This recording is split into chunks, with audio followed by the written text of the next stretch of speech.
जय हिंद प्यारे साथियों। इस वीडियो में हम देखने वाले हैं आरपीएफ के लास्ट ईयर के पेपर जो कि आप सभी के 2018-19 के एग्जामिनेशन में आए थे, जिससे कि आप सभी को ये क्लियर हो जाएगा कि आपको किस टाइप के क्वेश्चन पढ़ने की जरूरत है और किस टाइप के क्वेश्चन आपकी परीक्षा में आते हैं। तो आज जो हम देखने वाले हैं वो मैथमेटिक्स के क्वेश्चन देखने वाले हैं कि यहाँ पे आपके एडवांस के कितने आते हैं, अर्थमेटिक के कितने आते हैं, कौन कौन से टॉपिक से क्वेश्चन पूछे जाते हैं। तो तैयारी करने के लिए सबसे जरूरी इस आप सभी का पीवाईक्यू होता है, आप सभी को बताया, तो अच्छी तरीके से आप सभी को देख लेने कि किस टाइप के क्वेश्चन आप सभी के एग्जामिनेशन में आते हैं। तो वीडियो को आप लास्ट तक जरूर देख लीजिएगा, जितना फास्ट हो सकता है उतने फास्ट तरीके से मैं आप सभी को सारी चीजें बताने की कोशिश करूंगा, जिससे कि आपके टॉपिक भी क्लियर हो जाएंगे कि कौन कौन से टॉपिक आप सभी को पढ़ने हैं। वीडियो पसंद आए तो वीडियो को लाइक शेयर करके चैनल को सब्सक्राइब कर लें और बेल आइकन पर प्रेस कर लें, ताकि फ्यूचर में आने वाली हर एक जॉब अपडेट का नोटिफिकेशन आपको सबसे पहले मिलता रहे। आरपीएफ कांस्टेबल एंड एसआई के लिए तैयारी करने के लिए बेस्ट बुक आप सभी को मिल जाती है किरण पब्लिकेशन की, जिसमें सामान्य अध्ययन के लिए आप सभी को सार संग्रह मिल जाती है, जिसमें 27,000 प्लस फैक्ट शामिल किए गए हैं। और ये बुक आती है बाय खान सर के द्वारा। आप सभी को बता दें कि इसमें सामान्य ज्ञान और सामान्य विज्ञान के 1992 से लेकर अब तक जो भी क्वेश्चन पूछे गए रेलवे के एग्जामिनेशन में, सभी क्वेश्चन आप सभी को देखने के लिए मिल जाते हैं। इसी तरीके से आप सभी को यहाँ पे रीजनिंग की बुक मिल जाती है, जो कि आप सभी को पूरे सॉल्व पेपर मिल जाते हैं chapter wise and type wise, जिसमें 8,700 प्लस ऑब्जेक्टिव क्वेश्चन दिए गए विद डिटेल सॉल्यूशन के साथ 1996 से लेकर अब तक। और ये भी करण पब्लिकेशन की बुक आप सभी को मिल जाती है।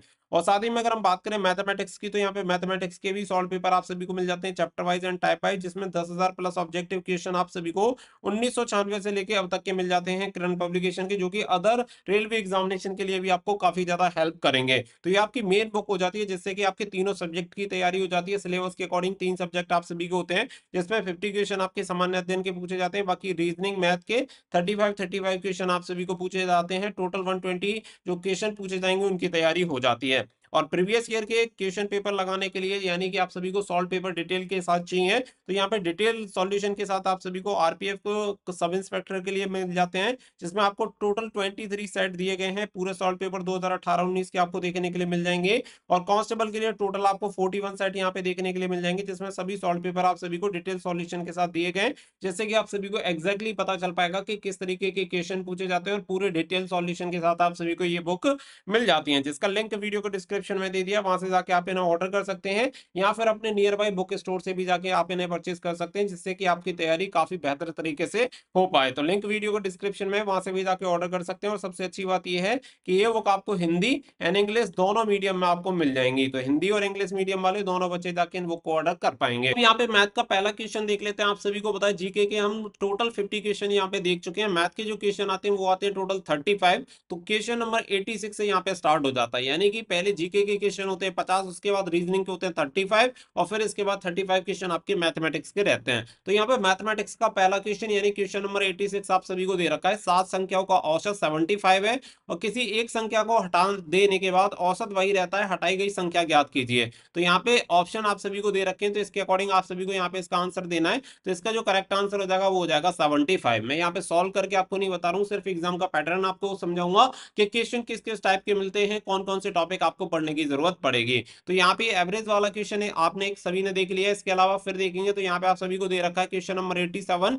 तो यहाँ पे आप सभी को दे रखा है समकोण त्रिभुज का क्षेत्रफल ज्ञात करिए जिसका कर्ण 104 सेंटीमीटर है और आधार 40 सेंटीमीटर है। तो इसका जो करेक्ट आंसर हो जाएगा वो हो जाएगा 1920 सेंटीमीटर स्क्वायर। तो option number C is the correct answer. तो इस तरीके के क्वेश्चन भी आपको पढ़ने की आवश्यकता पड़ेगी। साथ ही में यहाँ पे देख सकते हैं क्वेश्चन नंबर 88 दिया हुआ है, दूध की कीमत 36 रुपए से बढ़ाकर 40 रुपए कर दी जाती है, इसकी कीमत में हुई वृद्धि प्रतिशत ज्ञात करिए। तो यहाँ पे 4 रुपए यहाँ पे बढ़ जा रहा है, तो 4 रुपए 36 का कितना प्रतिशत है ये आप सभी को निकाल लेना है। 4 डिवाइडेड बाई 36 इंटू 100 अगर आप करेंगे तो यहाँ पे हो जाएगा 400। 400 डिवाइडेड बाई अगर आप 36 करते हैं तो 11.11 यहाँ पे निकल के आ जाएगा। तो करेक्ट आंसर हो जाएगा option number A is the correct answer. तो ये परसेंटेज का क्वेश्चन है, परसेंटेज की आपको बहुत जरूरत पड़ने वाली है, तो जितना परसेंटेज और कैलकुलेशन पे काम कर पाओ उतना कर लेना, वो आप सभी के लिए जरूरी है। और बुक मैंने आप सभी को बता दिया, जो भी बिगिनर वाले बच्चे हैं वो जाके बुक जरूर परचेज कर लेना जो मैथमेटिक्स की है, क्योंकि रेलवे में प्रीवियस ईयर में जो भी क्वेश्चन पूछे गए हैं वो 10,000 प्लस आपको क्वेश्चन वहां पे देखने के लिए मिल जाएंगे। तो पूरी मैथमेटिक्स आपकी वहां से करंट पब्लिकेशन की बुक से खत्म हो जाएगी। यहाँ पे दिया हुआ है क्वेश्चन नंबर 89 के समांतर चतुर्भुज का तल इसकी ऊंचाई का 3 गुना है, यदि इसका क्षेत्रफल 1083 सेंटीमीटर स्क्वायर है तो आधार और ऊंचाई ज्ञात करें। तो यहाँ पे जो करेक्ट आंसर हो जाएगा वो हो जाएगा 57 और 19, यहाँ पे बिल्कुल राइट आंसर हो जाएगा सेंटीमीटर में। तो 57 centimetre 19 centimetre, option number C is the correct answer. अगला क्वेश्चन देखेंगे तो अगला क्वेश्चन आप सभी को दे रखा है, जब 68 39 424 को 9 से विभाजित किया जाता है तो शेष आप सभी का क्या रहेगा। तो यहाँ पे करेक्ट आंसर हो जाएगा 0, तो option number B is the correct answer. इसी के साथ क्वेश्चन नंबर 91 अगर आप देखेंगे तो जब एक दुकानदार 785 रुपए की दर से एक वस्तु खरीदता है और उसे 942 की दर पर बेचता है तो दुकानदार द्वारा अर्जित लाभ का प्रतिशत क्या है। तो यहाँ पे आप सभी को 942 में से 785 रुपए घटा देने और 785 जो वैल्यू निकल के आती है वो देखना है कि वो 785 की कितनी प्रतिशत है। तो करेक्ट आंसर आप सभी का निकल के आ जाएगा, option number A is the correct answer, 20% आप सभी का हो जाएगा। अगला क्वेश्चन दे रखा है, क्वेश्चन नंबर 92 यहाँ पे दिया हुआ है कि यदि एक सम्मेलन कक्ष का आयतन 1188 मीटर क्यूब है तो तल का क्षेत्र 99 मीटर स्क्वायर है तो कमरे की ऊंचाई ज्ञात करें। तो यहाँ पे करेक्ट आंसर हो जाएगा कमरे की ऊंचाई 12 मीटर, तो option number B is the correct answer. अगला क्वेश्चन आप सभी को दे रखा है, यहाँ पे हल करने के लिए आप सभी को ये नंबर्स दिए हुए हैं, इसे आपको हल करना है कि इसका करेक्ट आंसर यहाँ पे क्या आ जाएगा। तो एक तरह से सॉल्यूशन आप सभी को यहाँ पे करना है। तो यहाँ पे जब आप इसे सॉल्व करेंगे तो करेक्ट आंसर आएगा 15, तो option number B is the correct answer. Board marks लगा के आप इसे सॉल्व कर सकते हैं।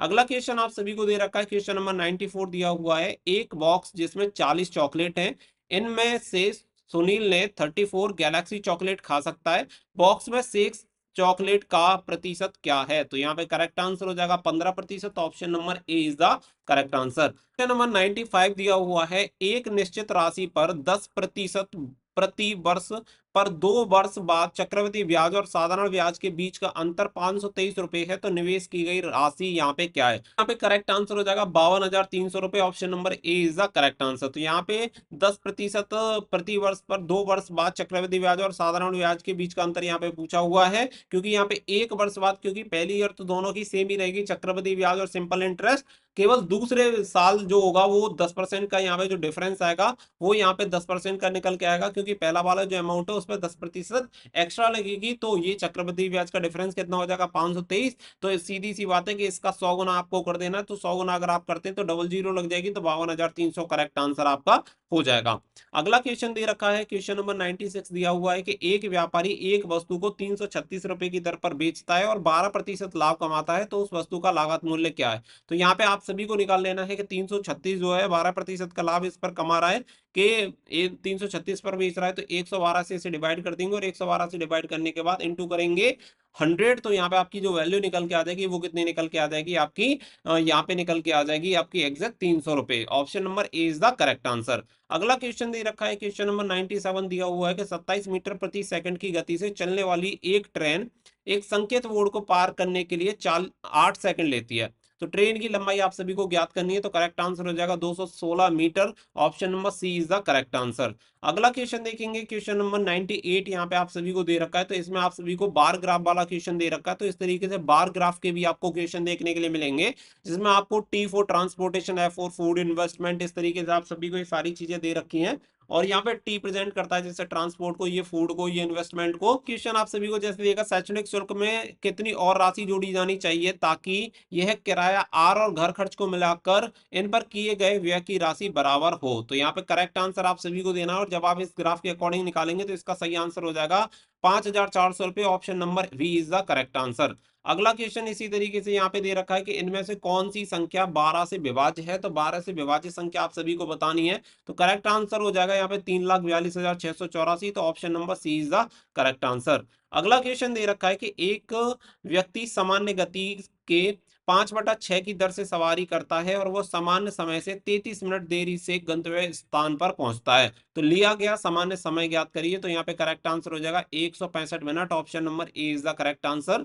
अगला क्वेश्चन आप सभी को दे रखा है, क्वेश्चन नंबर 101। तो यहाँ पे देखेंगे, यदि मूलधन 26,000 है तो 10 प्रति वर्ष की दर से 3 वर्ष बाद चक्रवृद्धि ब्याज दर पर कुल कितनी राशि है ज्ञात करिए। तो यहाँ पे जो करेक्ट आंसर हो जाएगा वो हो जाएगा 34,606 रुपए, option number B is the correct answer. तो चक्रवृद्धि ब्याज आप सभी को यहाँ पे निकालनी है 26,000 रुपए की, 10% के हिसाब से 3 वर्ष बाद चक्रवृद्धि ब्याज दर यहाँ पे पूछ रहा है। तो करेक्ट आंसर ये हो जाएगा 34,606 रुपए यहाँ पे कुल हो जाएगा।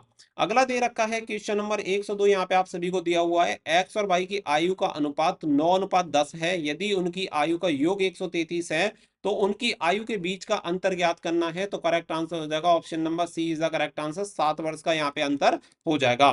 क्वेश्चन नंबर 103 दिया हुआ है जिसमें पूछा गया है बी सी का दोगुना कार्यकुशल है और ए बी का तिगुना कार्यकुशल है। यदि दोनों मिलकर 94,248 का वेतन भुगतान किया जाता है तो ए द्वारा प्राप्त किए जाने वाला वेतन कितना है। तो यहाँ पे अलग अलग सेपरेट यहाँ पे वेतन पूछ लिया है कि काम इतना इतना करते हैं और दोनों को मिलाकर जो वेतन मिलता है वो 94,248 मिलता है।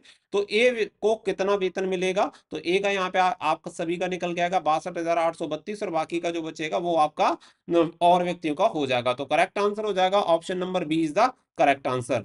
अगला क्वेश्चन आप सभी को सेम इसी तरीके से यहाँ पे जो बार ग्राफ आप सभी को पहले दे रखा था उसी से रिलेटेड यहाँ पे क्वेश्चन पूछा गया है, बस यहाँ पे चेंज कर दिया, आगे दे दिया। जो आपने बार ग्राफ पहले देखा था सेम वही बार ग्राफ आप सभी को दोबारा से यहाँ पे दिया हुआ है, जिसमें आप सभी को यहाँ पे कुछ इसी के अकॉर्डिंग क्वेश्चन पूछा गया है। तो बार ग्राफ के भी क्वेश्चन आपको देखने के लिए मिल जाते हैं। इसके अलावा यहाँ पे पूछा हुआ है कि विजय ने 4,350 रुपए निवेश किया और 2 वर्ष बाद 5,220 की राशि प्राप्त की। यदि उसने साधारण ब्याज पर निवेश किया था तो ब्याज दर ज्ञात करनी है आप सभी को। तो टोटल यहाँ पे आप सभी को देख लेने के 5,220 रुपए में से 4,350 रुपए यहाँ पे आप सभी को घटा देने हैं और घटाने के बाद उसे डिवाइड कर देना है 2 से और जो वैल्यू निकल के आती है वो देख लेनी है कि 4,350 रुपए की कितनी प्रतिशत है। तो वो आपके निकल के आएगी 435 रुपए। तो यहाँ पे करेक्ट आंसर कितना हो जाएगा आपका 10%। Option number D is the correct answer. अगला क्वेश्चन दे रखा है क्वेश्चन नंबर 106, देखेंगे कि एक स्कूल के बच्चे ने 3 अलग अलग प्रकार के पेन खरीदे और उनकी संख्या का अनुपात 5:6:4 है, जिनका मूल्य क्रम से 5 रुपए, 10 रुपए, 15 रुपए है। यदि बच्चे ने सभी पेन खरीदने के लिए 290 रुपए खर्च किए तो उसके द्वारा खरीदे गए 10 रुपए के पेनों की संख्या ज्ञात करिए। तो सभी के अलग अलग आप सभी को नंबर्स निकालना पड़ेगा। तो यहाँ पे करेक्ट आंसर हो जाएगा option number 12, option number A is the correct answer. अगला क्वेश्चन यहाँ पे सॉल्व करने के लिए आप सभी को दिया गया है एक्स की वैल्यू आप सभी को निकालनी है कि एक्स का मान आप सभी को बताना है कि एक्स का मान यहाँ पे क्या रहेगा कि एक्स की पावर क्यू है कोष्टक में डिवाइडेड बाय 14 इक्वल टू 1568 है। तो यहाँ पे एक्स की जो वैल्यू है वो क्या निकल के आ जाएगी, तो एक्स की वैल्यू निकल के आ जाएगी 28। Option number A is the correct answer. तो क्वेश्चन नंबर 108 देखेंगे कि एक दुकानदार दो वस्तुओं को 891 रुपए प्रत्येक की दर पर बेचता है। यदि किसी वस्तु पर उसे 10% का लाभ हुआ और किसी दूसरी वस्तु पर उसे 10% की हानि हुई तो समग्र लाभ या हानि का प्रतिशत ज्ञात करिए। यानी कि दो अलग अलग वस्तुएं, एक को 891 रुपए प्रति दर पर बेचता है, एक में 10% का लाभ और दूसरी पर 10% की हानि हो रही है। तो टोटल यहाँ पे प्रॉफिट एंड लॉस आप सभी को पूछ रहा है कि इस पूरे व्यापार में उसे पूरे लेन देन में कितने प्रतिशत का लाभ या हानि हुई। तो यहाँ पे 1% की हानि हो जाएगी। Option number B is the correct answer. अगला क्वेश्चन आप सभी को दे रखा है क्वेश्चन नंबर 109, ए बी और सी नगद पुरस्कार को उनके बीच 3:5:7 के अनुपात में विभाजित करते हैं। यदि सी को रुपए 49,000 रुपए प्राप्त होते हैं तो ए और बी को मिलाकर कुल राशि कितनी प्राप्त होगी। तो यहाँ पे करेक्ट आंसर हो जाएगा 56,000। Option number D is the correct answer. Question number 110 आप सभी को दे रखा है कि एक संख्या के 80% के 75% के 66.67% का 25% 512 है तो इस संख्या का 40% ज्ञात करिए। तो यहाँ पे टोटल आप सभी को जब निकालेंगे तो 2048, यानी option number C is the correct, option number B is the correct answer आप सभी का निकल के आएगा। अगला क्वेश्चन 111वां दे रखा है आप सभी को कि एक ट्रेन 260 मीटर की लंबाई वाले पुल के छोर पर लगे सिग्नल को पार करने के लिए 23 सेकंड लेती है। यदि ट्रेन पुल को पार करने के लिए 49 सेकंड का समय लेती है तो ट्रेन की लंबाई ज्ञात करिए। तो ट्रेन की लंबाई हो जाएगी 230 metre. Option number C is the correct answer. तो इस तरीके के क्वेश्चन अगर आप देख रहे हैं तो ट्रेन वाले भी काफी क्वेश्चन देखने के लिए मिल रहे हैं, साथ ही में ग्राफ वाले क्वेश्चन भी आप सभी को देखने के लिए मिल जा रहे हैं और सिंप्लीफिकेशन यहाँ पे परसेंटेज कैलकुलेशन और आप सभी का इंटरेस्ट वगैरह आपकी काफी ज्यादा क्वेश्चन देखने के लिए मिल रहे हैं। साथ ही में सिंप्लीफिकेशन से रिलेटेड भी काफी क्वेश्चन आपको 113 में देखेंगे तो सिंप्लीफिकेशन का क्वेश्चन आप सभी को दे रखा है। तो यहाँ पे फ्रैक्शन आप सभी को दे रखा है, ये आप सभी को ज्ञात करना है। सेम इसी तरीके से यहाँ पे एक और आप सभी का सिंप्लीफिकेशन वाला क्वेश्चन आप सभी का आ जाता है। तो पूरा अगर मैं कहूँ तो यहाँ पे आपको कैलकुलेशन की बहुत ज्यादा जरूरत इसमें पड़ने वाली है। अगर यहाँ पे देखेंगे तो क्वेश्चन नंबर 115 भी आप सभी को पूरा सिंप्लीफिकेशन का यहाँ पे दिया हुआ है। तो सिंप्लीफिकेशन आप सभी को इसका बताना है, जिसका करेक्ट आंसर हो जाएगा 65। Option number D is the correct answer. अगला क्वेश्चन देखेंगे, क्वेश्चन नंबर 116। तो ये आपका समांतर श्रेणी का क्वेश्चन यहाँ पे आप सभी को पूछा है कि अंकगणितीय समांतर श्रेणी और औसत ज्ञात करिए जिसका प्रथम पद 45 है और अंतिम पद है आपका 57। तो करेक्ट आंसर हो जाएगा 51। Option number D is the correct answer. यहाँ पे अब आप सभी को देखने के लिए मिलेगा कि दो संख्याओं का लघुत्तम समावर्तक 182 है, उनका महत्तम समावर्तक 13 है। एक संख्या 13 दी गई है तो दूसरी संख्या क्या हो जाएगी, गुना करके इसका सही आंसर निकल आता है। तो इस हिसाब से करेक्ट आंसर निकल जाएगा 182। Option number A is the correct answer. अगला क्वेश्चन यहाँ पे दे रखा है आप सभी को, इनमें से कौन सी संख्या 15 से विभाजित है। तो जैसा कि मैंने आप सभी को कहा, सिंप्लीफिकेशन वाले बहुत क्वेश्चन आपको देखने के लिए मिले कि ये संख्या कितने से विभाज्य होगी और अगर इसे इससे विभाज्य किया जाए तो कितना शेष बचेगा। इस टाइप के काफी क्वेश्चन यहाँ पे देखने के लिए मिले।